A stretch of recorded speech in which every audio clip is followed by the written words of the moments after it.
স্বাভাবিক বলতে ওরা খুব সাদামাটা মনের মানুষ। ওদের ভিতরে আমাদের মতো এরকম কোনো হাউকাউ নাই। ওরা খুবই শান্তপ্রিয় মানুষ এবং তাদের সততা এবং মানুষের সাথে কথোপকথনটা খুবই স্বাভাবিক। আমি একদিন ছোট্ট একটা গল্প আমি বলবো। আমি একদিন একটা বড় একটা মসজিদে নামাজ পড়তে গেছি।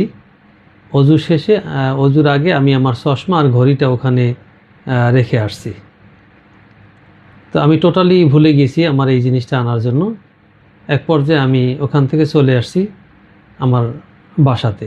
হঠাৎ করে মনে পড়ছে, তো আমি কি করব, আমার অত্যন্ত প্রয়োজনীয় জিনিস ঘড়ি আর চশমাটা ওখানে রেখে আসছি। তো যাই হোক, আমি কিছুক্ষণ না, প্রায় 7-8 ঘন্টা পরে যেতে একটু দেরি হয়, আমি ওখানে গেছি।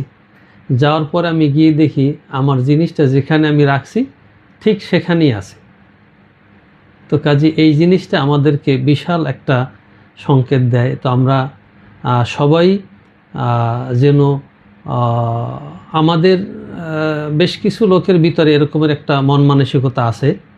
তো কাজী আমি বলবো, আমরা যারা এই মন মানসিকতার আছি, আমরা যেন এখান থেকে বের হয়ে আসি এবং এদেশের মানুষের চোখে যেন আমরা ভালো একটা কিছু রিপ্রেজেন্টেটিভ করতে পারি।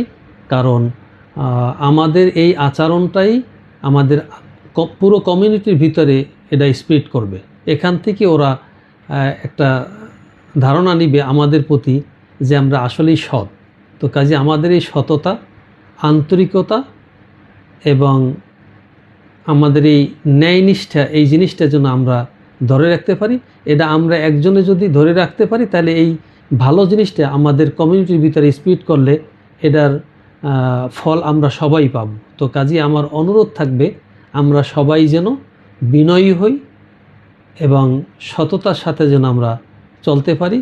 এটাই আজকের সবার প্রতি আমার মেসেজ। ধন্যবাদ।